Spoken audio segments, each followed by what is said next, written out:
just the pure threat of the weapons of mass destruction. We know he has biological weapons, we know he has chemical weapons, and we know he has nuclear. With the last nuclear bomb he tested, that was 10 times bigger than Hiroshima. And we know that the Americans have bombs which are 100 times bigger than Hiroshima. Everyone's thinking about war as it was in 1945, like one flash, 70,000 dead. But if we just had a conventional exchange of nuclear missiles, it's like nothing we can even imagine. Yeah. So I tend to put all this electromagnetic pulse things to one side. Okay. When you read about EMP technology, not that I know much about it, it suggests that it might blow the power grid and patients would die in hospitals and it would shut down your computer, but your cell phone and your laptop might well keep going. How is that without charging? Well, it blows the lines out, but if you're using a device that's not using any lines... As long as I got Facebook. Only for a short time, it will need to be charged. I suppose so, but I mean, it's not the... It starts to sound like far more localised and not the horrific weapon of mass destruction that is being suggested by these people at the EMP Commission. But Al, if they are right, this would actually change the entire balance of war. That's what you're saying, isn't it? One big device exploded high in the sky. The best guess suggests he's got maybe 60 of these devices of various magnitude. So you wouldn't just get one in the sky, you would get one in the sky, you would get dozens everywhere else. Then you would get the chemical, then you would get the biological. It's a mix of weapons that would hit at the same time. I don't think it would be done in a nice sequence like dominoes. No, okay. Just finally, are you getting more or less pessimistic about the North Korean situation? Every day the rules become clearer over what can and can't be done, and I think the two of them understand each other quite closely now. The thing to watch is that there's more military exercises beginning on Monday. These will last for 10 days, and they will coincide more or less with the arrival of Mr. Trump in Asia, and that's when we may see it escalate it one more time. All right, Professor Alexander Gillespie, thank you very much. Before we go, cities in Asia and Europe dominate the new Safe Cities Index from the Economist's intelligence unit. Tokyo is the world's safest city for the second year in a row. I've just been to Singapore. That's very safe. That's number 2. Oh, there you go. What they look at is cybersecurity, air and water quality, how safe you are on public transport from terrorists, personal security from crime, how good the police are. There you go. How safe do you, both of you now, feel personally compared with 10, 20 years ago? Well, I don't go out of an evening as much as I used to and, be stumbling out of bars at certain times of night where there might have been a big, large group of intoxicated men. So I feel safe as ever, but maybe because I move in different circles now. Good point. Susan? I do think age has something to do with it, because I can remember in my 20s, I used to stagger around town by myself at 3 a.m, probably after a few too many wines, and didn't think anything of it. But as you get older, I think you become a bit wiser. But certainly Wellington feels to me very safe. When I walk to the gym, well, having said that, when I walk to the gym at 5:30 in the morning, there are a number of homeless people, but you don't feel unsafe walking around them. I mean, they're on the streets, but they don't feel as though they're going to get in your face. The only New Zealand city surveyed is Wellington, which is described as a city with above average safety. We may not have received the full attention of the Economist's intelligence unit. The city with scant regard for gym space. No, it's people's manners is the issue. Oh, and their drones. Don't forget their spy drones. That's the only thing that makes me feel unsafe, that's right. Susan Hornsby-Gallick has been on the panel today. Thank you, Susan. Hey, thanks, Jim. And Andrew Clay has as well. Thank you, Andrew. Pleasure, Jim. We are back tomorrow. Thanks, everybody. And John Campbell with Checkpoint now.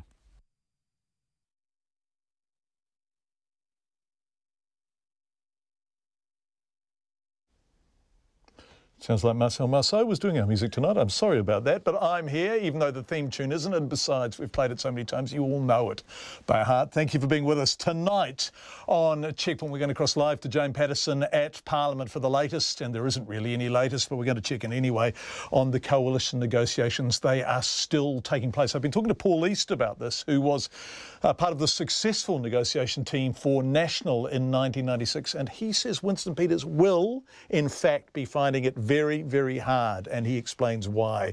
Also tonight, BBC's John Sopel, Washington correspondent on Donald Trump and these extraordinary comments that have made people so angry, and a highly unusual legal action. An insurance company taking on Christchurch Adventure Park and Orion.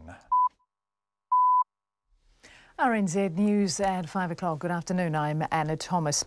The lawyer for a former military secret agent who stole sensitive equipment says he had been trained to go under the radar. Air Force Corporal Richard Graham was discharged without conviction in July after stealing from the Defence Force, including equipment requiring high security clearance, and for offering to supply methamphetamine.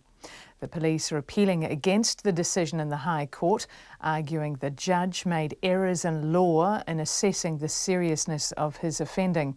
His lawyer, Carl Trotter, told Justice Hinton Mr Graham had turned to drugs in the stress of his overseas deployment.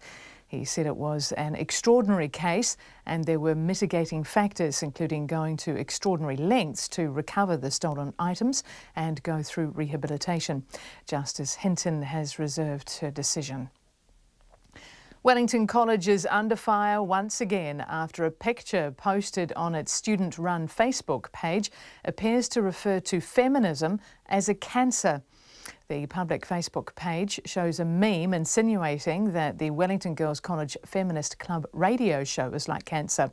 A member of the radio club, Freya Cook, says the post is disappointing and offensive. It's offensive on the one hand because of the way it targets feminism, but we also find it offensive to cancer victims, frankly. We particularly find it really sad that that this view is so popular, that it's popular enough to be put on a meme page and that people agree with it. Freya Cook. Wellington College has been approached for comment but has yet to respond. 2 of its students were suspended in March for posting comments on a private Facebook page encouraging people to rape drunk, unconscious girls, for which they later apologised. New Zealand First MPs remain locked in a caucus meeting at Parliament as they decide whether to form a government with National or Labour. The meeting started at 9:30 this morning and has continued all day. Here's our Deputy Political Editor, Chris Bramwell. The party's board met for 2 days to discuss policy concessions on the table from National and Labour. And the New Zealand First leader Winston Peters says that work is largely done. After the board left last night, Mr Peters met with the leaders of both National and Labour in a neutral room in the Beehive. But it's not known what was discussed. On their way into this morning's meeting, the party's MPs Mark Patterson and Fletcher Tabato said they were at the business end of making a decision. Mr Peters says he's still aiming to make an announcement by the end of the week, but qualifies that by saying there are other parties involved. Atuiti whare Pārimata, ko Chris Bramwell aho. The Crown says the dreadful state of Mark Lundy's family finances were what prompted a murderous rage, causing him to kill his wife and daughter. Following a retrial in 2015, Lundy was again convicted of the double murder, but this week he's asked the Court of Appeal to overturn his convictions. The Crown lawyer, Philip Morgan QC, said today that when the murders occurred, Mark Lundy was due to pay for a vineyard purchase and knew he would be bankrupted if he couldn't do so. He said Christine Lundy had been speaking to her girlfriends for months about the family's dire financial situation. Mr Morgan said that scenario was backed up by a pathologist's evidence that the fatal blows had been inflicted by a heavy, sharp instrument wielded by a very angry person. A young Rotorua man who died from a brain injury after years of substance abuse had been waiting for a bed to become available for a medical detox. Morris Murtagh was found unconscious in a car park with 2 aerosol cans in his clothing in May 2016. He died 2 weeks later. Nita Blake-Person reports. In a report released today, Coroner Michael Robb says Mr Murtagh's life history made for sad reading. He had an abusive childhood and began huffing aerosols at the age of 12. He was well known to the police and had been in contact with drug and alcohol counsellors in the months leading up to his death. Mr Murtagh had been unable to get a bed in a residential rehab facility as he first had to go through a medical detox process, and no beds were available until the day after he was found unconscious. The 20-year-old had been arrested 24 times on drug and alcohol charges. Cornita Blake-Person aho. A group lobbying for action over surgical mesh implants is hopeful a register of all new patients will be agreed to this week. The Mesh Down Under group is to meet the Health Ministry, officials and medical specialists on Friday in Wellington. The group's concerned about a lack of action over its calls for a full inquiry or a register of mesh users. A spokesperson, Carmel Barry, says she believes there's finally a willingness now to do something, and a register is its top priority. Putting together a proper registry specific to the use of mesh implants. And if that's not going to happen, then what we'd like to do is to have the Ministry support some kind of retrospective in-depth audit through, let's say, for the last 5 years, so that we can get an actual picture of how many people are involved. Carmel Berry says ACC is set to release new information on the number of treatment injury claims related to mesh implants. Some procedures, that implant surgical mesh, are banned in other countries because of the risk of corrosion, rupture and infection. It's 5:06. The Golden State Warriors are battling to stay ahead of the Houston Rockets early in the opening game of their defence of their National Basketball Association Championship. The Warriors are bidding for their third title in 4 seasons, and last season's runners-up, the Cleveland Cavaliers, have come from behind to beat the Boston Celtics in their season opener. It was a tough start for the Celtics, who lost new signing Gordon Hayward after he broke his ankle following a collision with LeBron James just 6 minutes into the new season. First five, Lima Sopoaga looks set to start in the All Blacks' third Bledisloe Cup test against Australia in Brisbane on Saturday, while Richie Mo'unga could make his debut on the bench as Beauden Barrett continues to suffer from a head knock. Coach Steve Hansen says the All Blacks squad depth has been tested this year, but he believes it will be beneficial in the long run. Now, the guys have done really well, and some have surprised us and some have just confirmed what we already knew. So it's been good, and I think we'll get the rewards from it in probably 2019. Steve Hansen. New Zealand Rugby has made changes to the way its 9-person board is selected in a bid to broaden the range of board members. The changes mean 6 of the 9 positions will be selected by an appointments committee as opposed to being elected by provincial rugby unions. The appointments committee must also use different selection criteria and include at least 1 woman. Former Black Fern Dr. Farah Palmer is currently the only woman on the board of New Zealand Rugby. And that's the news. Tonight on Nights, this week's overseas correspondent Silva Tamba is on the line from Estonia. Megan Whelan presents some great ideas on the future of family, and direct from the airport, Bush Gothic touring out the Aurora with their brand of earthy Aussie folk. Hey, true blue. On Nights with me, Brian Crump, after the news at 7. Don't say you're gone. On RNZ National. Now looking at the short forecast until midnight tomorrow for the entire North Island and Northland except Gisborne and Hawke's Bay. Mainly fine with any showers clearing by this evening. Gisborne and Hawke's Bay showers heavier and more frequent north of Wairoa, clearing tomorrow morning. However, spots of light rain developing tomorrow evening.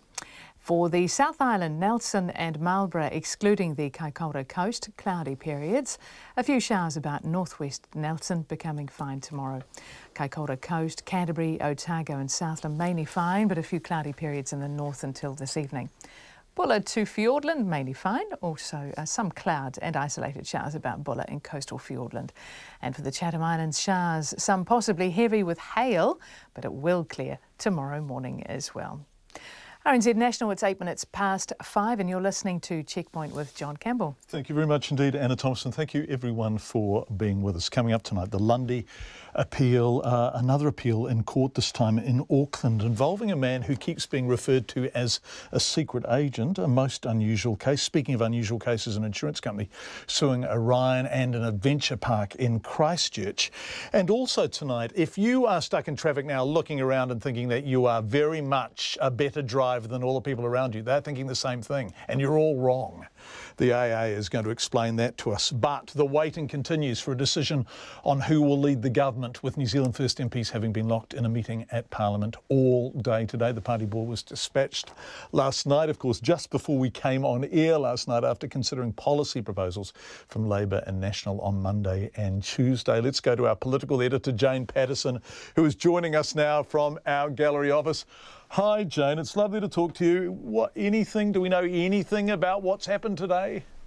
So we've just found out, John, that the New Zealand First caucus meeting has just finished about 3 minutes ago. So our reporters are down in the Bowen House lobby. They are waiting potentially for Mr Peters to come out and make a statement. We don't know whether that will happen, but we are hoping it will, so he can give us some guidance on exactly where it is. But some of his MPs did come out and make very brief comments to reporters after that meeting that started at 9 o'clock this morning. Ron Mark, the Deputy Leader, said a little bit longer, and also the MP Fletcher Tabito said today's talks are now at a stage where the caucus is no longer needed. So today what they were looking at were some very final negotiations and clarifications over costings, about policy, just some really odds and ends really that they were looking at today. So it sounds like they have resolved those, and at that point they do go back to the board to get final sign-off.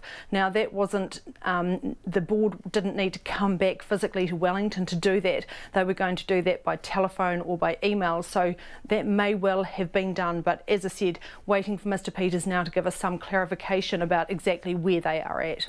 OK, thanks, Jane. We'll come back to you live, once we get that. So we'll get the audio from Winston Peterson. Can we talk to you again off the back of that? If he comes out, John, we're still not sure that he is, but absolutely. Thanks, Jane Patterson, our political editor, who was doing a valiant job, really waiting and waiting and waiting. So we'll go back to Jane and we will wait for Winston Peters to make that appearance. Obviously, we have reporters there and we will cost to them the moment there is a development. Regardless of which way Winston Peters chooses to go, the government will only last one term. That's the prediction of former National Party Cabinet Minister Paul East, who used to flat with Mr Peters and has been in touch with him since coalition talks got underway. Now, Paul East was also part of National's successful but very long coalition talks with New Zealand First in 1996. And for those of you wondering why this is taking so long, well, first of all, Paul East says it isn't. A decision by the end of the week would still be roughly half the time it took to decide 21 years ago. But secondly, Paul East thinks New Zealand First supporters are disaffected National Party supporters for the most part, which means a coalition with National makes more sense in terms of psychological fit. What a coalition with Labour offers New Zealand First is renewal, the honeymoon energy of a first-term government. But, Paul East says, the Greens and New Zealand First simply aren't a natural fit at all. And all of that, conflicting, confusing, is why it is so hard to decide. Well, I think Winston was very uncertain about which way to go, really. He still is at the moment, I'm sure. Yes, it is the human equation in a way, isn't it? Because he's so strident, so bombastic in some respects on the surface, but he does seem to not really know which way he's going to go yet. I think that's right. Well, once he's made a decision, it's final, you see. So it's a big decision to make, huge decision. He's got to take his time, he's got to do it right. He only gets one shot at it. You told Stuff, and I'm really interested in this, that if he was interested in legacy, he'd go with Labour. If he was interested in keeping his membership happy, he'll go with National. Can you explain that? Because isn't a vote for New Zealand First a vote against National when National are the government? To some extent, but look, a lot of those New Zealand First supporters are ex-National people. A lot of them are. They're Conservative people. They won't be happy with going with Labour. Most of them are disgruntled about immigration or about Maori rights or about the foreign ownership of land. So those are things that concern them. Now, I don't think they're going to be happy if he goes with Labour. I have friends who vote New Zealand First. And why do they vote for New Zealand First and not National? Is it a protest vote? And if so, why would they join in a coalition with the party they're protesting against? Because if they get some of the issues ironed out that they're concerned about, they'll be happy. And I think the immigration, they're about Maori issues, they're about land ownership particularly. Foreign ownership of land, I know foreign ownership of companies is a big concern for many people. The paradox, of course, is that immigration has never been higher than it is now under National. It is, that's right. Now Winston is opposed to that, so they need to peg that back. If they can offer something on immigration, offer something on land ownership, I think he's halfway there. Which way do you think he'll go? Do you have a clue? Well, I think he's probably going to go with Labour myself. My heart says he should go with National. My head says he should go with Labour because he wants a legacy. And either way, it's only going to be a three-year government anyway. The government will only last 3 years, I'm sure of that. Why is that? Because they do. These coalition arrangements only last 3 years like that. And is that... There'll be scraps and disagreements, particularly if he goes with Labour and the Greens. There'll be lots of scraps, lots of disagreements. Has to be. Isn't the problem, though, that National are a fourth-term government and you know the way politics is pendulum swings? I do indeed. Whoever forms the government will only last one term. I'm sure of that. Whereas National Labour will only be a one-term government. Is there a bit of a sense that going into coalition with New Zealand First is a bit of a poison chalice? It can be, but it need not necessarily be that. Winston did a good job with Helen Clark. I think he's a very good Minister of Foreign Affairs. And the idea that they're not going to take portfolios is rubbish. They'll want Minister of Portfolios, I'm sure of that. So will the Greens, probably. So that's going to be a nightmare to sort that out, too. It's Paul East, who was part of the negotiating committee, very successful in 1996, although, of course, that government fell apart horribly and National were voting out in 1999. And Paul East has interesting opinions on that too. He does think that whoever Winston Peters goes with will only have one term. This is fascinating, but we are doing these interviews because we still don't know. Paul East thinks Winston Peters still doesn't know, and we are watching our live shot coming in from Bowen House in Wellington, where New Zealand First, the caucus, have been meeting. We are waiting, along with everyone else, for Winston Peters to come down in the lifts in Bowen House, walk out into the reception area and give a statement on what has happened today and where they are at. And the moment that happens, we will go there live. 5:16. You are with Checkpoint on RNZ. Let's go to Christchurch, where the Adventure Park and the Lions Company Orion are facing legal action over February's Port Hills fire. Now, the insurer IAG has confirmed it's taking the companies to court over the two fires that started in Early Valley Road and Marley's Hill. Maya Burry reports. A helicopter pilot died fighting the fires. The two blazes tore through 2,000 hectares of land on Christchurch's Port Hills and combined into one large fire that gutted 11 houses and forced thousands of people to evacuate their homes. Orion says IAG's statement of claim alleges the Early Valley Road fire was started by a failure of Orion's electricity equipment. In a written statement, Orion said today it would be defending the matter at the High Court and denied all the allegations. We understand that the people of Christchurch need to know what caused the Port Hills fires. We are cooperating with the fire services investigators and providing them with the information they've requested about our network, including how it operated on the 13th of February. Given that the fire service investigation isn't complete, we cannot speculate on the possible causes of the fires at this time. It's understood the action against the Christchurch Adventure Park relates to whether it spread the fire by keeping its chairlift running. A spokesperson for the park says they've received a statement of claim and are reviewing it. One IAG customer whose home was affected, Joe Kinley, says the insurance company has had to pay out millions of dollars over the disaster, so she understands why it is taking action. They did do an investigation. There was obviously people investigating it, and they obviously think they have some cause to believe that someone has caused either the fire to spread or the actual cause of the fire. Jo Kinley counts herself lucky. She was quickly back in her house, but says her once impressive backdrop has been completely transformed. Even from in town, it's unusual. You look up from the Barrington supermarket and all you can see is this sort of brown scar across the hill. So, it'll be a long time until that part of it is regrown or green again. An insurance lawyer, John Goodard, says it's not unusual for an insurance company to carry out its own investigations into a claim. For a negligence claim, the measure of damages is to put the plaintiff in the position that it would have been in if the defendants had not been negligent.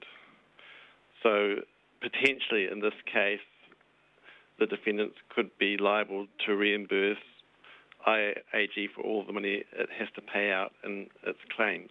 Mr Goodard says often these kinds of insurance claims are extremely complex and rely on expert evidence in court.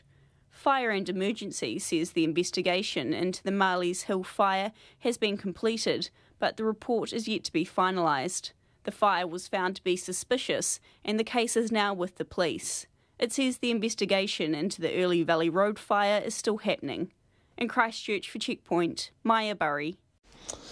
It's just coming up to 20 minutes past 5. Just so you know, Winston Peters has still not come out in Bowen House. We are watching the live shot coming in. If you are watching us, you will see what people have been looking at for days and days and days now, which is the lifts in Bowen House. It is not fascinating, but what may emerge from one of the lifts could potentially be fascinating in the next few minutes. And the moment Winston Peters appears, we will cross live to him. Mark Lundy's finances were in a dreadful state when his wife and daughter were killed.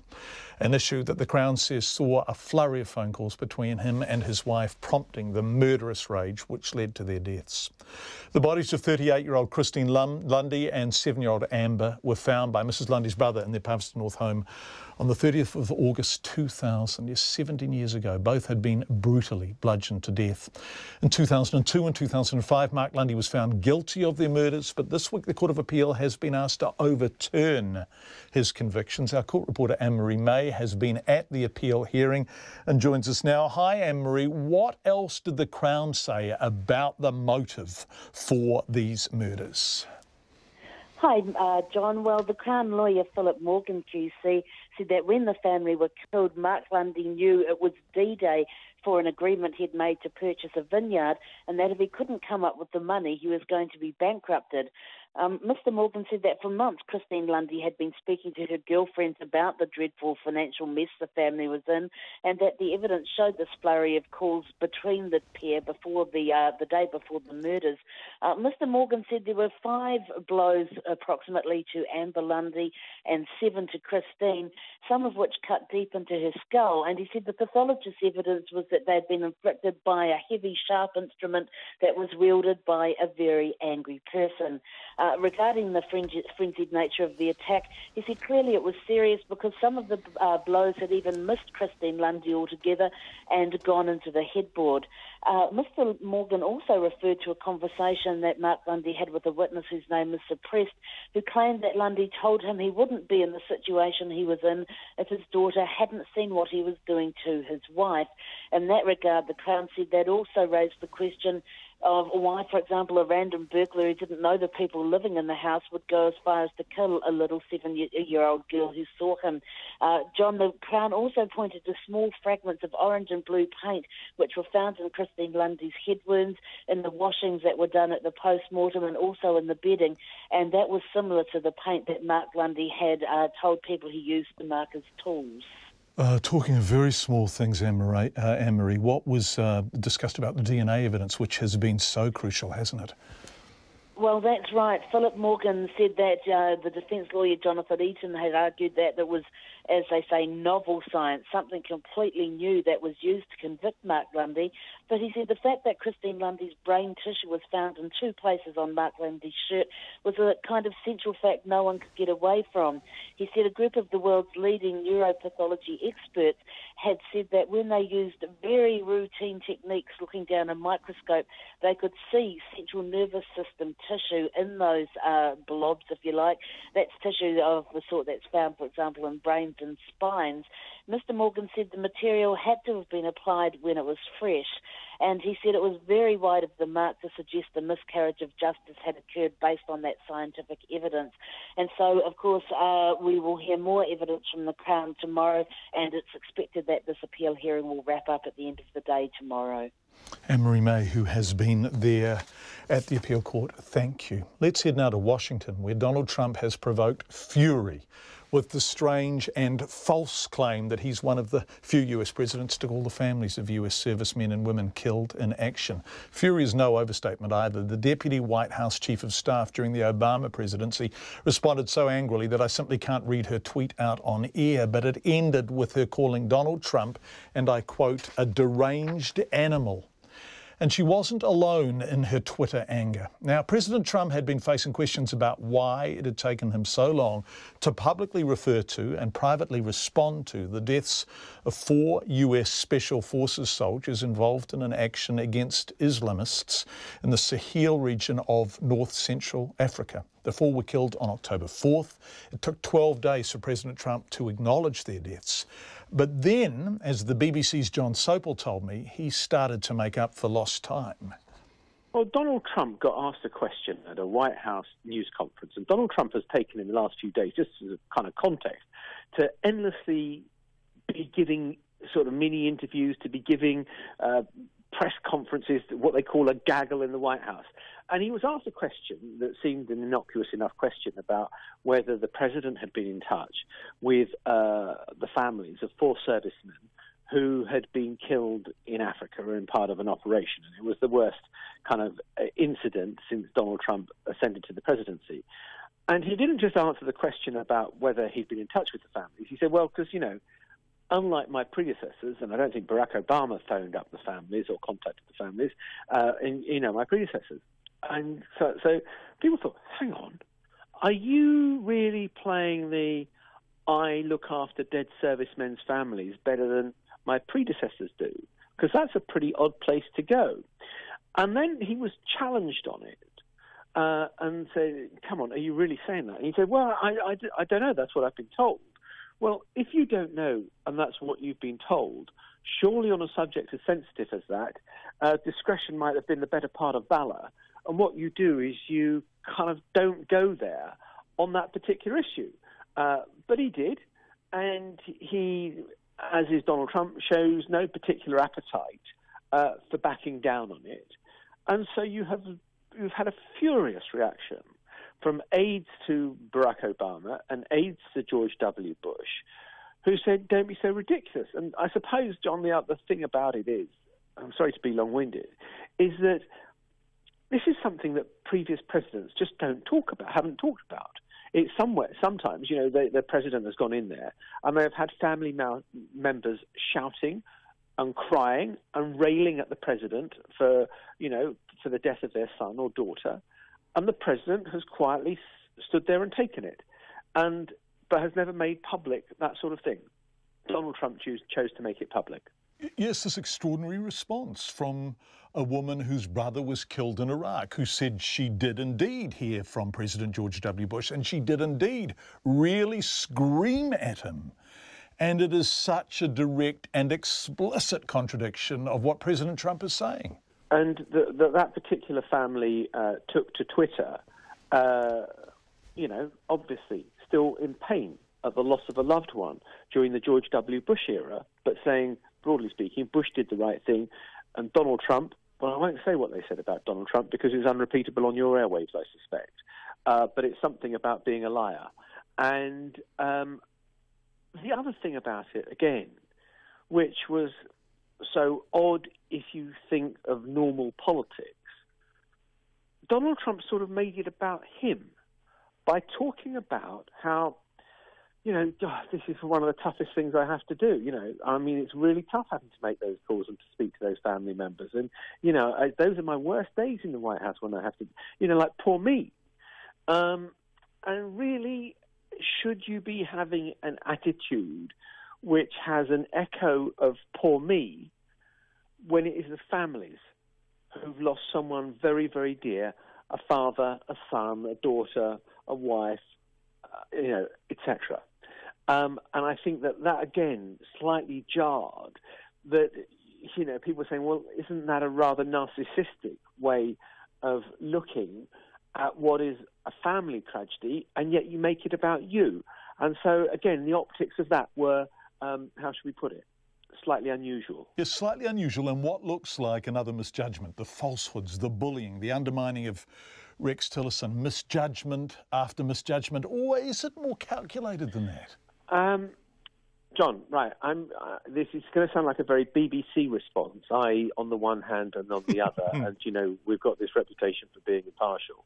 I am going to push back there and say when you say he's made misjudgment after misjudgment, if you look at the base of support that elected Donald Trump, they like what he's saying and a lot of what he's doing. And the fact that he is rough around the edges, that he goes and picks fights, that he says things that no other president would have dared to say, they kind of like him for it. And you look at whether it was the protests in Charlottesville, where he seemed to find a moral equivalence between anti-Nazi supporters and people who are Ku Klux Klan aficionados, some of whom are carrying swastikas. Did he lose support over that? No. Does he lose support for the highly personal attacks he makes on some members of Congress, of all sorts of people who suddenly come into the crosshairs of the president? No. Does he do his supporters take offence at him going after what could be construed in a racist way of American football players, most of whom are black, because one or two of them have protested and knelt during the national anthem? No. So in crude political terms, I don't think you can say that Donald Trump has miscalculated. I think he has judged his base. He knows, broadly speaking, what he can do. The other thing that I think a lot of the American audience like about Donald Trump, they feel they're in a reality TV show. You know, Donald Trump almost teases what's going to happen next. You know, I'm going to have more to say to that in a couple of days. Who's going to be the chairman of the Federal Reserve, he was asked today in the Rose Garden of the White House. I'll be able to say more on that in a couple of days. You know, stay tuned in. I've got more to say on this. And so people are swept up in the drama of Donald Trump. He sucks the oxygen out of the room for anybody else. He is the centre of attention. Those that loathe him despise him, and those that like him still have found no reason to question the judgments they made last November. That's the BBC's Washington correspondent, John Topol, joining us earlier this afternoon. Gosh, it's absolutely fascinating, isn't it, US politics at the moment? Speaking of fascinating, so too is New Zealand politics. And let's go back to our political editor. We began the program with Jane Patterson and we were waiting for a statement. Jane Patterson, you have it? We do.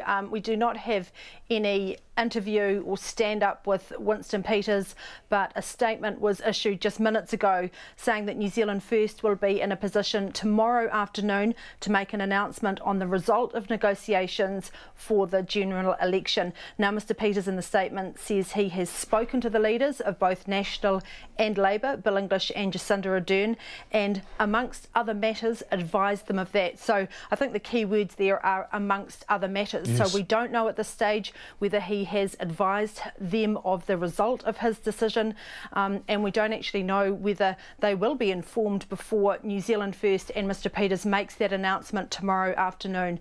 Now, the process that still has to happen, if it hasn't happened already, is that the parties, either Labour and the Greens or National, or potentially all of them, now have to go back to the Executive Council for Labour, special general meeting for the Greens, and on the National side, the board and the caucus, to get any deal that's been presented by New Zealand First signed off. And that will have to be done before New Zealand First makes that announcement tomorrow, because none of these parties will be wanting to come out and make any kind of public announcement before everything is nailed down and everything has been signed off.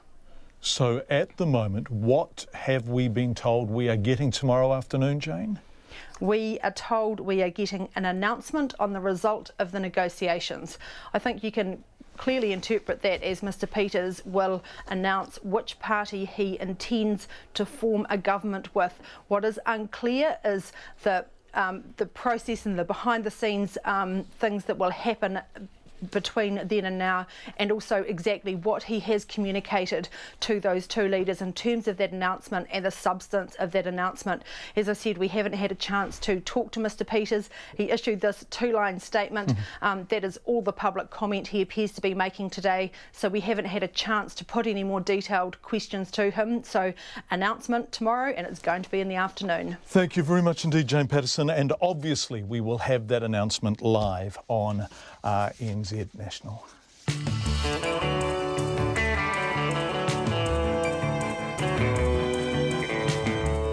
Coming up to 26 minutes to 6, Nona standing by with headlines. Lots to come before 6 o'clock. Let's go. Sorry, Nona standing by with business. Anna's got the headlines, and here they are. I do. Well, as you've just heard with Jane, New Zealand First will be in a position tomorrow afternoon to make an announcement on the result of negotiations. The party's MPs have wrapped up an all-day caucus meeting which started at 9:30 this morning. The lawyer for a former military secret agent who stole sensitive equipment says he had been trained to go under the radar. Air Force Corporal Richard Graham was discharged without conviction in July after stealing from the Defence Force, including equipment requiring high security clearance and for offering to supply methamphetamine. The police are appealing against the decision in the High Court. Wellington College is under fire once again after a picture posted on its student-run Facebook page appears to refer to feminism as a cancer. The public Facebook page has a meme insinuating that the Wellington Girls College Feminist Club radio show is like cancer. 2 of its students were suspended in March for posting comments on a private Facebook page encouraging people to rape drunk, unconscious girls, for which they later apologised. The Crown says the dreadful state of Mark Lundy's family finances were what prompted a murderous rage, causing him to kill his wife and daughter. Following a retrial in 2015, Lundy was again convicted of the double murder, but this week he asked the Court of Appeal to overturn his convictions. Today, the Crown lawyer, Philip Morgan QC, said when the pair were killed, Lundy was due to pay for a vineyard purchase and knew he would be bankrupted if he couldn't do so. And Air Force Orion has dropped a radio and water to the 3 missing fishermen in the Pacific Ocean for 4 days. The Defence Force spokesperson says the crew spotted the men while searching west of Aotearoa, Kiribasa's capital. Their location has been passed on to a local patrol boat. And that's the news. Thank you very much indeed, Anna. Yes, quite an extraordinary rescue, Air Force Orion, right up north at Kiribati. We've got in a bid to talk to the crew in the cockpit of that plane, and we're hoping they'll join us before the end of the program. Let's go to business now, though, with Nona Peltier, who is here in the studio with us. Hi, Nona. Tourism Holdings upbeat about continued growth in the tourism industry. Gosh, it's been growth and growth and growth and growth and growth. What's behind the company's outlook for the sector? Okay, so I was at their annual meeting this afternoon. It was packed. People were happy because, of course, the company reported a full year result, 24% up. That was for the year ending in June. They're saying that this year's full year profit is expected to be maybe up to 30% up on last year. Gosh. That's between 36 and 39. Now, in every other year I've been to their annual meetings, they've always kind of come up and said, well, in our forecast, we're revising it up, but not this time. And I spoke with the chief executive about that, and he said, well, you know, I mean, it's not like we're exactly slumped here. And he said also there's an enormous amount of capacity within the tourism sector, despite those pinch points we've been hearing about in some places where there's a lack of capacity, shortage of hotel rooms and so on. So they're talking about broadening the seasons effectively, aren't they? And getting people to come at times other than when everyone else is coming. Exactly. Now, look, they did have a bit of a soggy start to the first quarter of the year, and we've seen that also in the dairy sector too. Right. Oh, you're segueing. Yeah, because I was going to ask you about that. I know. So what are you going to tell us? Well, I'm going to tell you that the prices fell in the global dairy trade. Not a lot, but enough for some economists to revise down their forecast on the Farmgate milk price. Yeah. So it's still mixed, though. So it could be one or the other. But some people are saying the prices are going to rise towards the end of the season. Others are saying, yeah, this is a sign of things to come and the prices will come down. So. And these are the 2 big earners in the New Zealand economy, aren't they? Yeah. So tourism has surpassed, or did dairy go back when the prices went back up? They that's a tricky question, isn't it, John? And I'll tell you what, I'll know that when the GDP prices come out for the September quarter, which they haven't yet. Okay. So, but tourism and dairy are 1 and 2 or 2 and 1? Yes, that's right. And, you know, interestingly, we did a story this morning about tech companies being number 3. Right. So good God, huh? Yes, they've moved up to number 3. $10 billion in exports. $10 billion in turnover, over $7 billion in exports. So there. So then, Nona Peltier, what happened on the markets? Well, I was just looking at the dollar just to see what was happening with that announcement we've just had out of Parliament there. Well, the New Zealand dollar was holding steady, so no one's getting too excited about an announcement. Yeah, the announcement that an announcement. There may be an announcement. So we were at 71.6 US cents, 91.1 Australian and 54.3 pence.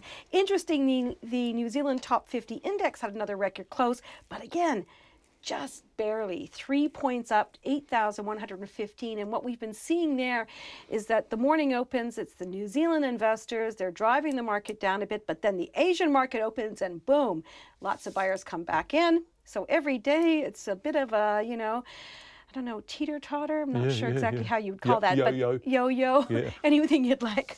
Thanks, Nona. Really appreciate it. Nona Peltier, our business reporter here in Auckland. Women who took probiotics during and after pregnancy reduced the risk of postnatal depression and anxiety, according to a New Zealand study of over 400 women who took part in the study conducted by researchers from Auckland and Otago universities between 2012 and 14. So there is a reasonable number and science behind this. Sally Murphy looked at what it all means. It robbed me of the joy that I think I would have otherwise had with my baby. It certainly is just a really horrible experience. Feels like, you know, you have a blanket, someone's covered you over with a blanket, or you're under a very heavy cloud.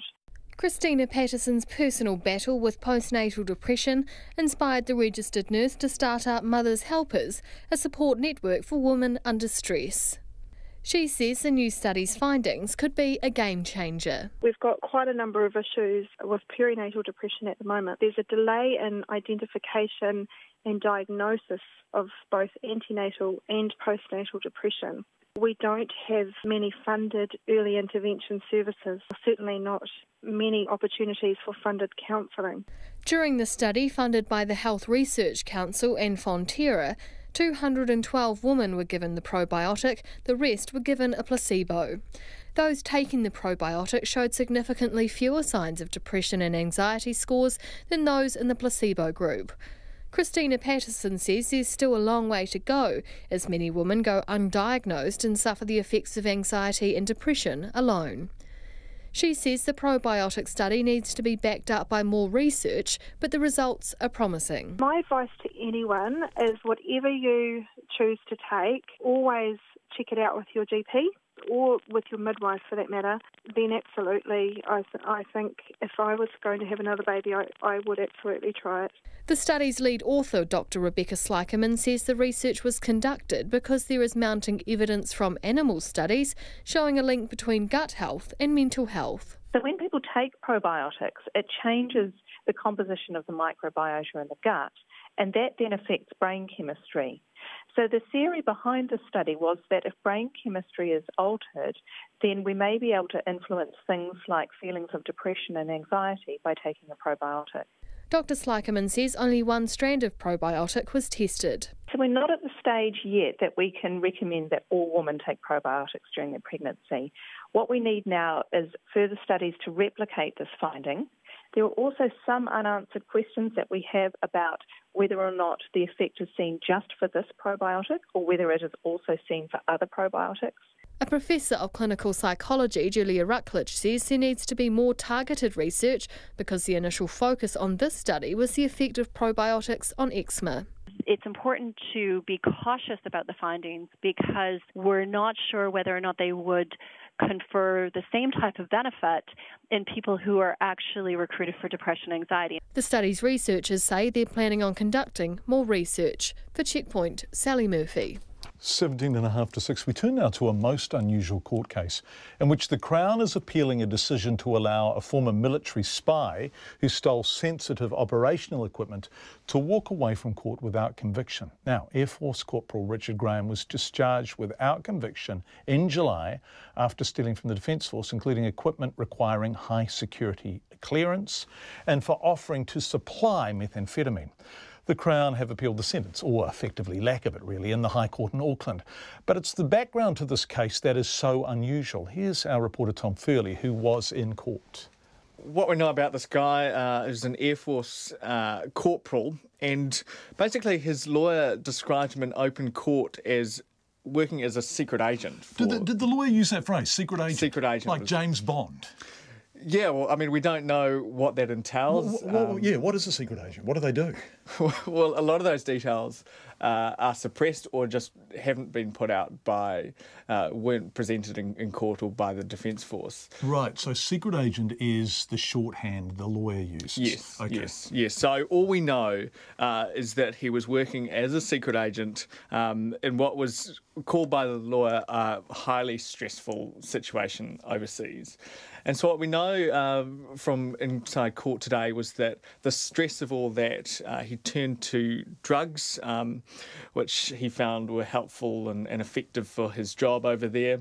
And then when he came back to New Zealand and sort of got back into normal military service, none of his command were told about what he'd been doing. So they were totally oblivious. And so he didn't have any support or anything like that. Sorry to come back to this phrase, but I don't think anyone's ever uttered it on Checkpoint before. So no one that he was working with back in New Zealand knew he'd been a secret agent? No, no. Right, so he was unsupported. Yes. So I think from what his lawyer was saying in court today, the whole reintegration back into normal duties, I think was quite difficult. And so that's when he sort of ran into trouble, and that's where the charges come into all of this. So he stole from the Defence Force. We don't know what he stole. All we can say and all we've been told is that he stole sensitive operational equipment. Sorry, I'm just being infantile now, but he had access to the sensitive operational equipment because he'd formerly been a secret agent. Yes, and this is stuff that you need high security clearance for. Right. So I asked the lawyers afterwards, I said, look, what is this equipment? His lawyer wouldn't tell me. The Crown lawyer said he himself hadn't been told by the Defence Force what this equipment was. And the theft's not in dispute. He pleaded guilty to that, didn't he? Yes. So, okay. Yeah. So what's the appeal about, Tom? So this is an appeal brought by the Crown against his discharge without conviction. So basically they're saying that his offending was too serious to allow for that sentence, pretty much. So basically they are arguing that has no... Basically, he's left without a conviction, so no future employer is going to know about what he's done. If he wanted to get into another highly sensitive job elsewhere that's not with the Defence Force, they wouldn't know about it. But really what his lawyer was saying is that basically they needed to prove an error of law had been made by the judge who gave him that discharge without conviction, and that they hadn't actually proven that. And what they were saying is that since he had actually gone and returned these items, and he'd gone through rehabilitation, and actually he wanted to stay on in the military, and that if he was convicted, then he would definitely have a dishonourable discharge from the military. He wouldn't be able to go back. But without a conviction, while that still could be on the table, it did mean that there was some sort of possibility for that. So, when do we hear a decision in response to the appeal? Well, the judge has reserved her decision, and we'll just wait for that in the next couple of days. Tom Furley, who was in court. The defeat of the Islamic State group in Raqqa, IS Raqqa, has led to celebrations across the region, and refugees who fled the city are now hoping they may be able to return to home, if home is still standing. If you're looking at this shot behind me, a lot of homes aren't. But it's far from the end of the fight against the extremist group. It's unclear what, if any, long-term plans coalition members have to stop the vanquished extremists that have fled to other parts of the Middle East and perhaps even beyond from coming back. Where are they? Who are they? What do they plan to do next? The ABC's Anne Barker reports. 3 years ago, it was Islamic State fighters who did victory laps in Raqqa's main square after seizing control of the city and declaring it the capital of an Islamic caliphate. Now, after 4 months of fighting, it's Syrian defence forces backed by the US-led coalition who are parading in celebration. In the past 24 hours, they've finally recaptured the strategic city and forced IS out. Last night, the Al-Naim Square was liberated, says this Kurdish fighter, and today the stadium is fully liberated from the terrorists. We'll raise our flag and declare Raqqa liberated. The final victory came after Kurdish-led forces seized Raqqa's main hospital and the sports stadium, where dozens of IS fighters who'd refused to surrender made their last stand. But their defeat has come at a high price. More than 1,000 civilians have died since the battle for Raqqa began in June, and most of the city has been destroyed. US Colonel Ryan Dillon from the Combined Joint Task Force operation says there are still a few Islamic State cells in the city. ISIS is losing its grip. After more than 4 months of operations, Raqqa is more than 90% cleared. We are aware of the reports that ISIS has been defeated in Raqqa. However, clearance operations continue, and we expect our Syrian Democratic Force partners to hit pockets of resistance as the final parts of the city is cleared. Nevertheless, thousands of refugees who fled Raqqa in 2014 can finally plan their return.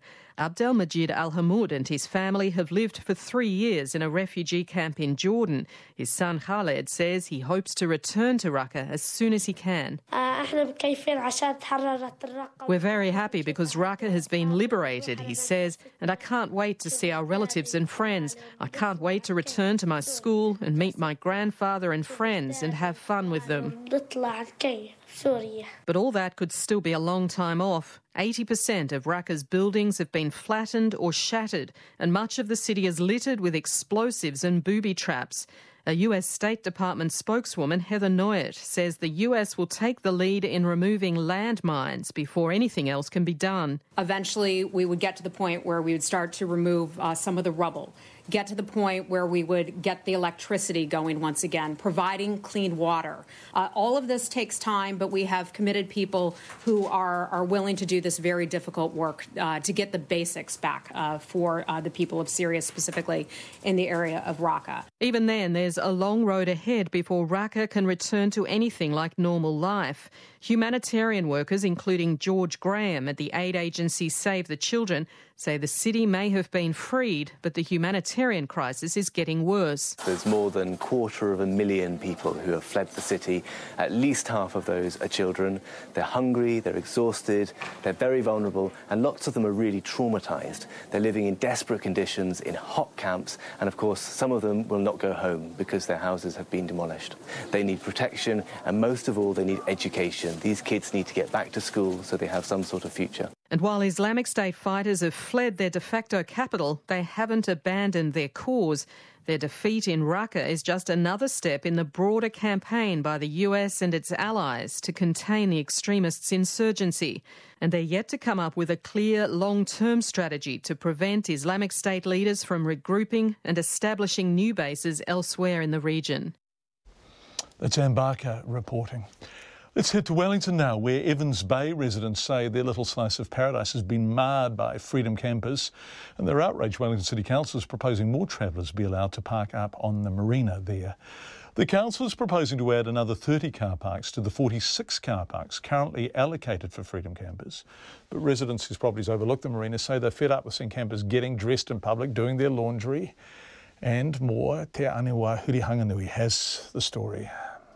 Evans Bay resident Paul Yardley has lived in his home for more than 30 years and says the thing he loved most was the view of the harbour from his dining room window. But for the last 5 years, his view has been obstructed by travellers going about their everyday routine. We sit here on a daily basis seeing them get dressed in the morning because there's no room in the van. They get out of there, they get dressed, they do the washing up, things get thrown on all the wastewater gets thrown on the ground. They clean their teeth and they spit on the thing, and I've got photos of it here. Mr Yardley says he was outraged to learn the council was considering extending the area for freedom campers and was shocked the council didn't warn him or his neighbours about the proposal. He says the council has continually ignored or failed to address his complaints, and freedom campers are getting a free run at the expense of the ratepayer. These people are paying nothing. They're actually bludgers. There's no other way of putting it. But their interests go above the interests of the ratepayer. We don't want it here. It's actually taken away all the utility area. That was a public space. It's just changed the neighbourhood. But freedom campers don't understand what all the fuss is about. A few campers who were parked up on the marina said they were always mindful and respectful to local residents. To be honest, I think it's a little bit stupid. We don't harm anyone and we only want to travel and don't do anything. So what's the problem with that? You know, we want to explore the city and see some cool stuff and while we're being here. But yeah, if people are feeling that way, that doesn't make us feel very well, I guess. Can't understand because that's very quiet. I think the airport is much louder than we are here. Local Mike Wood has also voiced his objections to the freedom campers with the council on numerous occasions. He says the area can no longer be used by locals who want to use the space for recreational use. This is also the only area of flat land with a bit of tar seal that kids can go and use for skateboarding, you know, cycling. Even the local rugby club, when the grounds are out, come over here and use it at night time. Well, they can't use it at night time if it's full of camper vans, or even during the day. The council's recreation and parks planner Joel De Boer says security personnel regularly check the area for campers who overstay their 4-day limit and to ensure nobody is causing a disturbance. Mr De Boer says the area is also restricted to vehicles that are certified self-contained, but says sometimes those boundaries are broken. I suppose they do live on the coast, and I suppose there are times when whoever's living on the coast are going to see people changing, whether they're swimming. But yeah, it's not acceptable behaviour, and if that's the case, we need to do something about that. The proposal will be open to consultation on the 7th of November. For Checkpoint, ko te aniwa, Hurihanga nui aho. From Evans Bay to Malta, where the son of an investigative journalist killed in a car bomb has denounced what he's described as the country's mafia state. Daphne Galizia died yesterday when her car exploded shortly after she left home in Malta. She was instrumental in uncovering what's become known as the Panama Papers, and she wrote a political blog harshly critical of the corruption she uncovered within Maltese politics. She had some powerful enemies. The BBC's Daniel Sanford reports. The twisted, burnt-out chassis of Daphne Caruana Galizia's Peugeot 108 hire car in the field where Malta's most influential investigative journalist was murdered, her body blown clean out of the vehicle by a huge explosion, ending her career of exposing political corruption and organised crime. I saw a small explosion coming from the car and I panicked, said Frans Sant, who saw the whole thing. A few seconds later, there was another, larger explosion. The car skidded down the hill at high speed, full of fire, and into the field. Daphne Caruana Galizia made her name writing stories in newspapers and then on her blog that were often deeply embarrassing for those in power in Malta, particularly the Labour Party, who are currently in government. Today, her son Matthew said the government had been negligent in failing to protect his mother. This was no ordinary murder, and it was not tragic, he wrote. Tragic is someone being run over by a bus. We're a people at war against the state and organised crime, which have become indistinguishable. This is where we are, a mafia state. The Maltese Prime Minister, Joseph Muscat, had to call an election this year because of allegations about his wife's offshore money, which Daphne Caruana Galizia extracted from the Panama Papers leak. But he has promised an unbiased investigation. My duty is to make sure justice is done, and I won't have a moment's rest until that happens. The FBI has been asked to help investigate the car bomb, but trust here is shaken after one Maltese police officer appeared to celebrate the killing. Daniel Sanford reporting from Malta, the BBC, of course. New Plymouth is tonight gearing up to set a record of sorts. The city's hosting both the America's Cup and the Ranfurly Shield, and it's believed to be the first time both trophies have ever been on public display side by side. The New Plymouth Yacht Club is the Old Mug's last stop on its nationwide tour. And the club's commodore, Jason Holt, pulled some strings to get the log of wood there too. Our reporter Robin Martin was at the club when both the trophies arrived. A very unique experience is going down today. We've got the Ranfurly Shield, the prized trophy of New Zealand rugby, in the same room as the America's Cup. Two of the oldest sporting trophies in the world. The America's Cup, 1851, Ranfurly Shield, 1904. And here's the man who brought them here, Jason Holt. So is this some kind of an accident or what happened here? Yeah, luckily we had a family tie with the rugby union, so we had it all set up before the challenge against Manawatu. And as soon as it was confirmed that it was staying here, then it was all go. Advertising got underway. Brilliant. And is this a unique experience? I'm not sure if this has ever happened before. Yeah, not that no one knows about. No one can remember the two trophies being together, so it's the first time in history. And yeah, it was good to get them both down here. And how excited are you about that? Oh, it's been awesome. It's pretty historic. The whole town's been talking about it the last few weeks, so we're expecting a pretty good turnout this afternoon, and yeah, we should be up around 4,000 people, I think. Yeah, so explain to us what's happening here, what's happening around us. We've just got a big queue set up of people. There's sausage sizzles, entertainment for the kids, tattoos, games. The Team New Zealand guys have bought the steering wheel off one of the boats, so the kids can play with that, and just pretty much a free-for-all, having photos with the cup, really. Brilliant. Hey, thank you ever so much, and yeah, over to you guys back in Auckland. You can have the cup tonight. It's been down in Invercargill last night. It's here tonight. You get it tomorrow, but we're going to hang on to the shield. Yes, you are, Robin Martin. The shield is staying in Taranaki for the foreseeable future. Robin Martin with the shield and the old mug at the New Plymouth Yacht Club with Commodore Jason Holt, bringing us up to the news at 6 o'clock.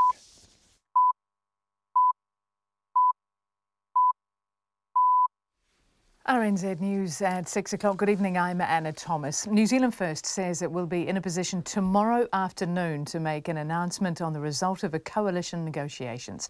The party's caucus has been meeting all day at Parliament today and released a statement in the past hour. Here's our Deputy Political Editor, Chris Bramwell. The party's board met on Monday and Tuesday to discuss policy concessions on the table from National and Labour. After the board left last night, Mr Peters met with the leaders of both National and Labour in a neutral room in the Beehive, but it's not known what was discussed. In a written statement released at 5:30 tonight, Mr Peters said he'd spoken to the leaders of National and Labour and, amongst other matters, advised them he would make an announcement tomorrow afternoon. Atuiti whare parimata ko Chris Bramwell aho. The lawyer for a former Air Force secret agent who stole sensitive military equipment says his client had been trained to go under the radar. Air Force Corporal Richard Graham was discharged without conviction in July after stealing from the Defence Force, including equipment requiring high security clearance and for offering to supply methamphetamine. Rowan Quinn reports. The Crown describes the case as theft as a servant on steroids. Its lawyers were in the High Court today appealing against Richard Graham's discharge without conviction. They say the offending was too serious for that, and without a conviction, Mr Graham could get another sensitive job without his new employers knowing. Mr Graham's lawyer says his client turned to drugs because of the stress of his overseas deployment. He says Mr Graham had gone to extraordinary lengths to recover the stolen items and go through rehabilitation. Ko Rowan Quinn, DNA. Wellington College is under fire once again after a picture posted on its student-run Facebook page appears to refer to feminism as a cancer. The public page shows a meme insinuating that the Wellington Girls College Feminist Club radio show was like the disease. This follows an earlier incident in March when two of the college's students were suspended for posting comments encouraging people to rape drunk, unconscious girls. The students later apologised. The Girls College students involved in the radio show say they are disappointed in the post and its popularity. The post has well over 100 likes on Facebook. The head of a mother's support group says women should get advice from their doctor or midwife before taking anything while they're pregnant. A new study done by researchers from Auckland and Otago universities between 2012 and 2014 found taking probiotics while pregnant can reduce the symptoms of anxiety and depression. Of the group of over 400 women, 212 were given the probiotic. The rest were given a placebo. Those taking the probiotic reported significantly lower depression and anxiety scores than those in the placebo group. Mothers Helpers founder Christina Patterson says the study's findings are significant, but it needs to be backed up by further research. My advice to anyone is whatever you choose to take, always check it out with your GP or with your midwife for that matter. Then absolutely, I think if I was going to have another baby, I would absolutely try it. Christina Patterson from Mothers Helpers. The study was funded by the Health Research Council and Fonterra. A young Rotorua man who died from a brain injury after years of substance abuse had been waiting for a bed to become available for a medical detox. Morris Murtagh, who was 20, was found unconscious in a car park with 2 aerosol cans in his clothing in May last year. He passed away 2 weeks later. In a report released today, Coroner Michael Robb says Mr Murtagh's life history made for sad reading. He had an abusive childhood and began huffing aerosols at the age of 12. He was well known to police and had been in contact with drug and alcohol counsellors in the months leading up to his death. Mr Murtagh was unable to get a bed in a residential rehab facility as he first had to go through a medical detox process, and no beds were available until the day after he was found unconscious. Mr Murtagh had been arrested 24 times on drug and alcohol charges. China's most important political event is underway in Beijing today, with more than 2,500 Communist Party delegates meeting for the party congress. The Chinese President Xi Jinping is expected to further consolidate his power during a week of carefully choreographed political theatre. The BBC's Carrie Gracie is there. On a Beijing street corner, it is impossible to miss the message. This is the party town. Communist Party, that is. Across the Chinese capital hang red banners with ideological slogans, and under them stand volunteers in red armbands, scanning the crowd. The party has been preparing for years, and now the whole of China is on alert. In central Beijing, open flames are banned in restaurants. In Tibet, foreign visitors are barred. Knife sales are firmly controlled in Muslim-dominated Xinjiang, and Shanghai's financial markets are steady by edict. Many of those with unapproved political views are either under close guard or on enforced holiday. Carrie Gracie in Beijing. It's 6 minutes past 5. The Golden State Warriors look to be off to the perfect start in their bid to win the 3rd National Basketball Association title in 4 years. The Warriors have a healthy 12-point lead over the Houston Rockets heading towards the close of their season opening game in Oakland. But the luck of the Irish isn't running for the Boston Celtics. They lost their newly signed $40 million star forward Gordon Hayward to a broken ankle after he collided with LeBron James just 6 minutes into their loss to the Cleveland Cavaliers. New Zealand motorsport guru Bob McMurray says Brendan Hartley has a good shot of securing a future in Formula One.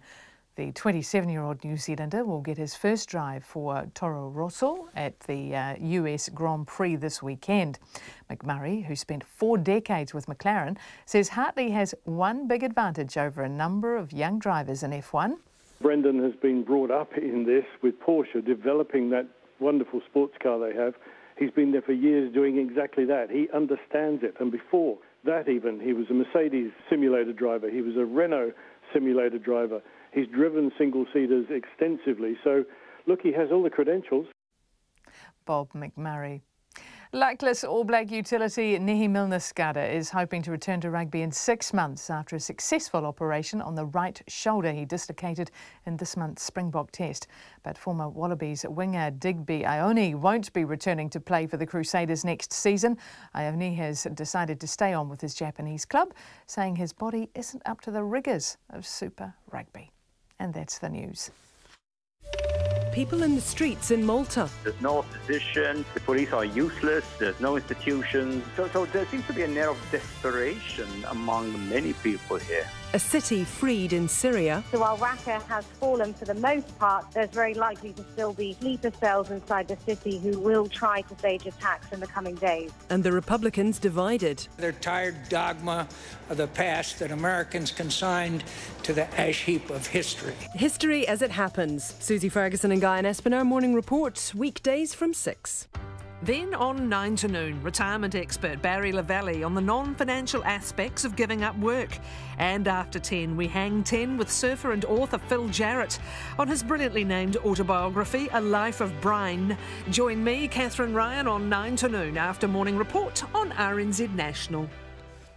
And now the short forecast until midnight tomorrow for the entire North Island, except Gisborne and Hawke's Bay. Mainly fine with any showers clearing by this evening. Gisborne and Hawke's Bay, showers heavier and more frequent north of Wairoa, clearing tomorrow morning. However, spots of light rain developing tomorrow evening. For the South Island, Nelson and Marlborough, excluding the Kaikoura coast, cloudy periods. A few showers about northwest Nelson becoming fine tomorrow. For the Kaikoura coast, Canterbury, Otago and south are mainly fine, but a few cloudy periods in the north until this evening. Bulla to Fiordland, mainly fine, apart from some cloud and isolated showers about Bulla and coastal Fiordland. And for the Chatham Islands, showers, some possibly heavy with hail, but it will clear tomorrow. RNZ National, it's 9 minutes past 6 and you're listening to Checkpoint with John Campbell. And Anna Thomas, thank you very much indeed. Anna, if you have just jumped into the car, if you've just arrived home and you've walked in the door and you've switched on the wireless, tomorrow is D-Day, according to Winston Peters. The New Zealand First Leader put out a statement just over half an hour ago about the timing of his decision on whether he will form a government with National or Labour. Our political editor, Jane Patterson, joins us now from our Parliament office for I think it's the third time in the program tonight. Jane, you've been on. People are listening for the whole program. Welcome back. What can you tell us? For people who are just hearing this for the first time, what is Winston going to do tomorrow? So after about a week and a half of intensive negotiations, Winston Peters says his party, New Zealand First, is going to be in a position to make the announcement about the result of the negotiations for the general election tomorrow afternoon. Now, we don't have a time for that exactly. I think he's probably kept it deliberately vague because, as I understand it, things are still moving around a little bit. And in particular, one crucial step that still needs to be taken, and it has not happened with Labour, it has not happened with National, and that is the ratification process that on the National side, the board and the caucus have to get together and sign off a deal once they have it from New Zealand First. And for Labour, the 20-member Executive Council has to do that, and I understand that will not happen tonight. It's too late, so that still has to happen potentially tomorrow morning, presumably, and then looking forward to that announcement in the afternoon. We do not know yet what Winston Peters has told those two leaders in terms of the announcement, i.e. whether he will announce it to the public and them at the same time, but I think there would be an expectation, given the negotiations and the process that's been followed so far, that he would be talking to one or other of those leaders tomorrow morning to give them the nod about which way he intends to go. So at the moment, the Nats and Labour still don't know whether it's them or not.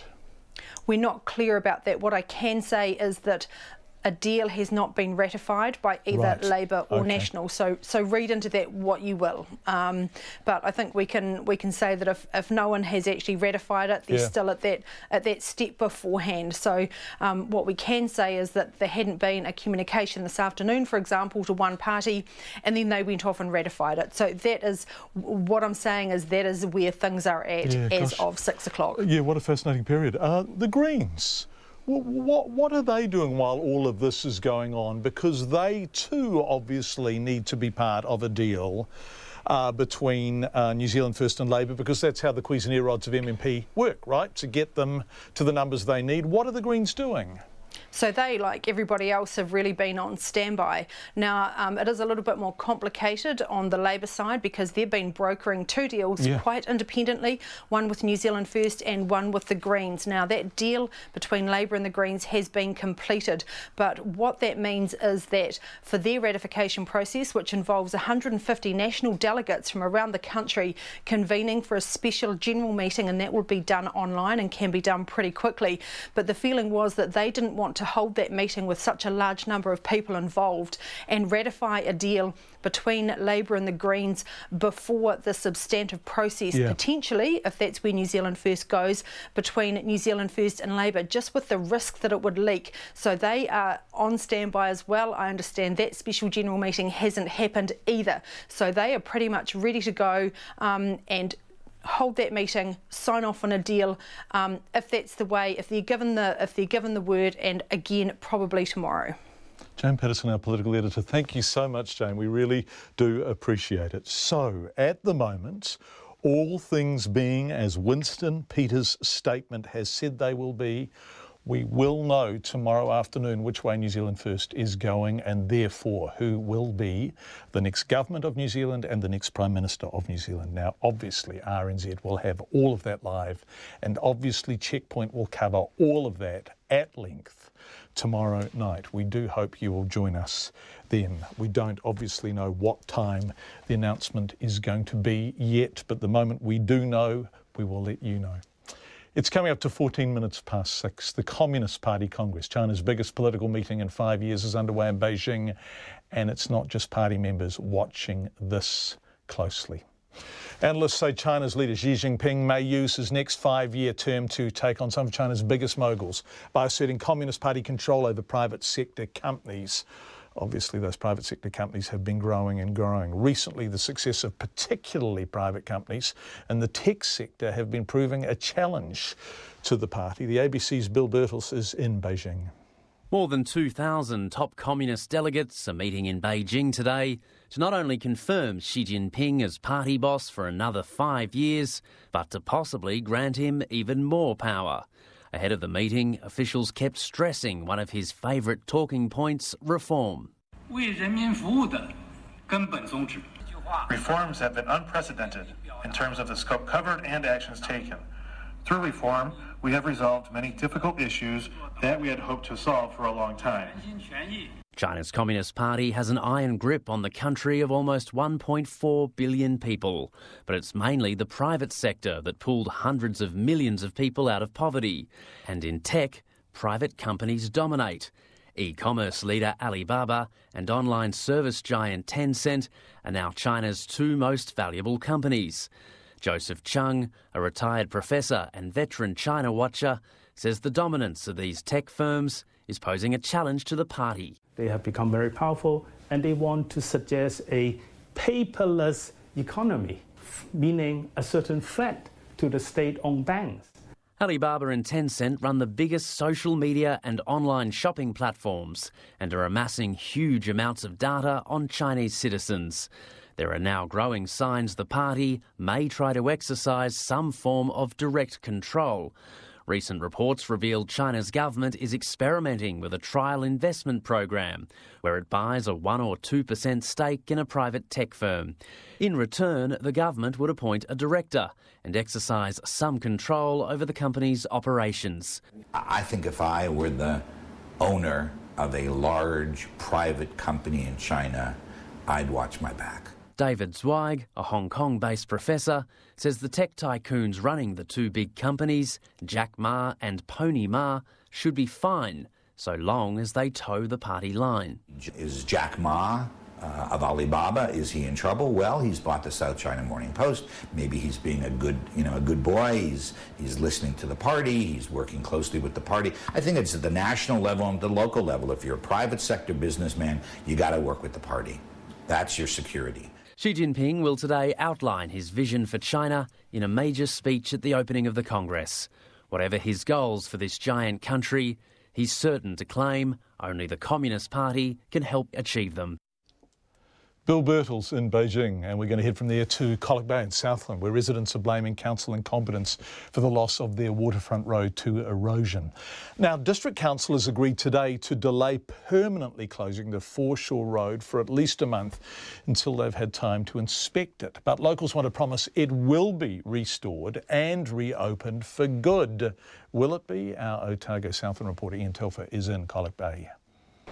Colac Bay local Jeremy Carroll's showing me the town's Foreshore Road, a large part of which is now barricaded with concrete bollards. The waratahs that you can see here, well, most of them have disappeared now, but council tried to put in a single lane which travelled through here to the end of the barrier up there. But unfortunately, council did nothing with this piece of the tail end of the rock walling. And so this is where the wave energies come in and obviously eaten away at the tar seal. Where we're standing, a stretch of the road is half gone, taken by the sea. For long other stretches, it's covered with pebbles. Mr Carroll says he has no doubt the problem was caused by the council's bad emergency rock works 5 years ago. But he says it should still be salvageable. The tar seal's lifted here, but really we just walked about 50 metres and that's the worst part of the road. And beyond that, there's a lot of beach gravel on it, but that could all be swept off with a grader or a road sweeper or something like that, and the road would be fine. And from here on up to the next barriers, it's fine. And that you can see the coastal vegetation, which is actually holding back the sea. So perhaps with some planting here and all the rest of it, we don't need a big rock wall. Who knows? Alan Mackay, who donated most of the rocks for the works from his farm, says it's a debacle which is killing the town. Well, the local contractor was prepared to fix up the road because it was only about 30 metres just along here, but now the whole lot's gone. All the classic cars every weekend would come along this road, stop at the pub, you know, go to the pavilion. The pavilion's closed down now. It's no one's there now. Yeah, it's ruined a nice primo spot, really. A local woman, Carol Elder, says the road's closure has been terrible for the town. Oh, this is the heart of Colac Bay. I think everyone in Colac Bay usually drives in and out. It's a spiritual place. This is the start of the bay, is right here. This is our road. This is Colac Bay's road, not the road that goes up there. This is our entry into our hometown. Do you know what I mean? And the entry to your hometown is blocked by concrete bollards. Yeah, totally. It is. It's disheartening. The residents went this morning to the council meeting and called for councillors to reconsider the road's future. The councillors agreed to hold off until they visit the site again and take more advice. The Southland Mayor, Gary Tong, says not all of the council's past efforts have worked and it will be a hard decision. I think you felt it there in the room that no one wanted to resolve it right there. So, yeah, I think the right way forward now, but we do need to make a decision at some stage. That gives Colac Bay about 5 weeks to convince councillors their road deserves another shot. In Colac Bay for Checkpoint, Ian Telfer. Well, we've gone from Beijing to Colac Bay. Let's now go to the Man Booker Prize. And the short story writer George Saunders has become the second American to win it since it was open to authors outside the Commonwealth. The year New Zealander Eleanor Catton won it for her brilliant novel, The Luminaries. Lincoln in the Bardo is Saunders' first novel. It's about the grief of the former US President Abraham Lincoln after the death of his 11-year-old son in 1862. The book was the favourite to take out the Man Booker this year. The BBC's Rebecca Jones was at the ceremony in London. Lincoln in the Bardo, George Saunders. Royal Highness, readers and writers, it's all downhill from here. George Saunders accepting one of the biggest prizes in publishing. His book's starting point was a real moment in history when President Lincoln's beloved son died. George Saunders decided to tell the story through more than 100 ghosts stuck in the Bardo, a Tibetan state between life and death. He said it was a weird approach that might even put people off. I felt myself thinking deeply about love and grief and parenting and having real trouble with the technical aspects. It's a real mess of a book at first, but I've learned over the years that that's really good. If you solve that problem, you've done something worthy of your time. Lola, Baroness Young, the chair of the judges, said the novel was unique. When I first picked it up, I thought, oh, this is going to be very challenging. But as I got into it, I was captivated by it. George Saunders takes home a cheque for £50,000, an amount, he said, which might not be life-changing, but was certainly life-enhancing. Rebecca Jones in London. Canterbury University students are outraged at accusations they're turning the suburb where they live and study into a slum. Ilam is one of the city's wealthiest suburbs and home to the University of Canterbury's campus. Its Residents Association recently compared it to Dunedin's student precinct, but students are furious and rejecting the claim. Logan Church reports. Ilam, a leafy suburb home to some of the city's more well-heeled residents. Its streets lined with trees, freshly mown lawns and well-kept gardens.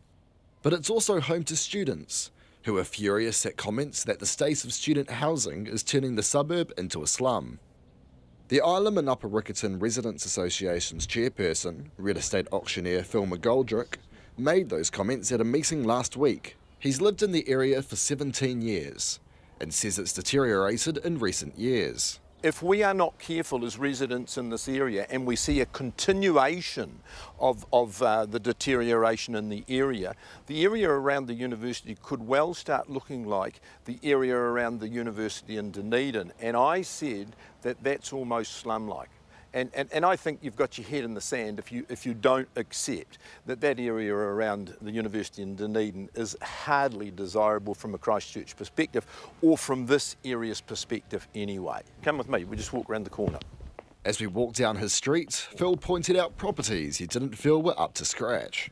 And this is the one in our street that has caused my wife almost a mental breakdown. There was a family living in this home, It's a sweet little brick bungalow. For the last X years, it's been owned by an absentee landlord. They say, oh, we don't think that there's a problem. And, oh, we've got 2 yellow bins, we've got some road cones, we've got all sorts of things lying out in this property. If I took you around the back, you'd be horrified. Further down the road, I met University of Canterbury student Josiah Tuala-Malihi. He says the slum comparison is unfair. The saddest part of this story coming out when it's come out is it's right in the middle of student exams. Go straight to the media, don't even bother to talk to some of the people who live here, and actually likening our community to that which the mess that can be seen in Dunedin. It's completely misguided. One landlord I talked to says neighbours have complained about his property several times to the council, demanded his phone number and pestered his tenants. They're mainly concerned about how the street front looks and even complain about the types of plants people use. He says there is a palpable generational divide in the suburb. I asked Phil McGoldrick if there was a youth representative in the Residents Association. No, but it's a very good point and we'd love to have them involved. We're just going through a changing of the guard at Canterbury University. There's a new student president there. I'd like to think that as our new chairman, I could work with him and the people that go to university. The Student Association's president, James Addington, says there's been little contact between himself and the Residents Association. He says having more student representatives and community groups could help solve any issues between older residents and students. We can always have representation in amongst those boards, amongst the council. We can always have those students. The more you have, the better we can help with that relationships and the social cohesion. Josiah agrees. I'd love to have a conversation about, what it's like to live here. I feel we aren't valuable residents. We get kind of treated as second-class kind of island people because we don't get the culture or something. With exams coming to an end, some students will soon move out, while others will move into the area. Phil McGoldrick just hopes his new neighbours will take better care of their properties. In Christchurch for Checkpoint, Logan Church. Now, if you're driving as you listen to this and you're struck by how much better you are behind the wheel than all the lunatics around you, that's a feeling many of the lunatics around you are having too. A survey by AA has found that we are likely to hold our own driving in higher regard than that of other drivers, and to be frank, that is somewhat problematic. In fact, many of us aren't as good or as courteous as we like to think we are. Here's Roger Venn, General Manager of AA Driving. Quite a high opinion and confidence in our own driving, where we see lots of poor driving around us. So there's a bit of a disconnect there, I think, and I think it's time that we held a mirror up to our own driving and started taking it seriously and realising that perhaps we're not quite as good as we think we are. And is that disconnect problematic? It is. It leads to a lot of problems. It leads to drivers feeling unsafe on the road. We've got a third of our members say they don't feel safe on the road due to other road users. We've got 3/4 of our members saying we don't have confidence in other drivers' abilities. But that probably speaks to the fact that perhaps our own driving is not so good either, because other people are probably saying that about you and me. So it's a difficult one. Yeah, absolutely. But if we think everyone else is bad and we are good, then we are. I guess it may be true. There may be some people who really are exceptional drivers. But if that is a general rule of thumb, that we think we're better than everyone else, we're deluded, aren't we? I think we are, really, yeah. I think we're very quick to point the finger, very quick to criticise, but then perhaps not so quick to recognise our own faults. Maybe because those bad habits have crept in. We do try and sneak through the red light just as it's changing. We don't check our mirrors when we should, but when we see somebody else doing, we're quick down on them like a ton of bricks. Well, it's about time we sort of checked out our own skills and sort of taken responsibility for our own driving, really. Is this rude? Are we rude drivers? I don't think Kiwis are generally the most courteous. If I have to say, I've driven in a lot of countries around the world, and we're not always the first to say thanks, to flash the headlights, thanks for letting me in. I was on Tamaki Drive this morning. I let a driver in. It was like I didn't exist. There's nothing. It doesn't hurt just to say thanks, and it makes people's day. If you get a little thank you, you get a little thanks for letting me in. Oh, that was nice. Thanks for letting me merge. Yeah, it's not hard. Just do it. Yes, that old Auden line, right? We must love one another or die. That really does mean something on the roads, doesn't it? Well, I think so. I mean, what makes your journey more important than somebody else's? Let's take responsibility, recognise some of your own faults, and challenge yourself. If you really think you are a good driver, well, why not do something about it? Put your money where your mouth is. Read the road code. Can you answer all the questions in there? Take an online road code quiz or an online road code test. What about a defensive driving course? Or go on an advanced driving assessment or a simulated test. If you think you're that good, why not try and prove it? I want to come back to that lack of courtesy and what are the things we do most often that are most problematic in terms of what now is a measurable deterioration in our driving because the road toll is up so dramatically. What are the things that we're doing most worryingly wrong? Well, I think the latest road toll has been horrific, absolute tragedy, but it's more about every day not indicating or not indicating early enough, not following proper courtesy at roundabouts, not staying in your lane, being distracted by a mobile phone, what my own pet hates. I hate it. And, you know, those kind of things are making our members mad and they're making them scared. And, you know, we need to do something about it. If we're on the subject of pet hates, my one is people who drive slow in the fast lane because it's for overtaking, isn't it? Correct, it is. And then the fast lane's not the right term either. It's the outside lane or lane 3. Or right. Yes. Sorry. Okay. So and, it's and that's one of mine too. You've got to once you've passed your overtaking manoeuvre, move back to the left, allow faster traffic to pass you on the right. It's very simple. Very simple. And what we see in Auckland in particular is people get frustrated as hell, so start overtaking on the inside, zigzagging like they're playing sevens rugby. Yeah, it turns into carnage. You know, it's like road rage out there, and it's like Mad Max or something. You know, we just all need to cool down, take calm, obey the road rules, and have courtesy and share the road. Roger Venn from AA Driving, ending Checkpoint for tonight. We will be back tomorrow night at 5, possibly, probably, perhaps, who knows, with a new government. We hope to see you then. RNZ News headlines at 6:30. New Zealand First says it will be in a position tomorrow afternoon to make an announcement on the result of coalition negotiations. The lawyer for a former Air Force secret agent who stole sensitive military equipment says his client had been trained to go under the radar. A picture posted on Wellington College's student-run Facebook page appears to refer to feminism as a cancer. And China's biggest political event, the Communist Party Congress, has begun in Beijing under tight security. Our next news and weather at 7. Ever noticed how many jazz musicians are called Dave? Well, it's my job to notice these things, so this week on Inside Out, it's a whole show of music by people called Dave.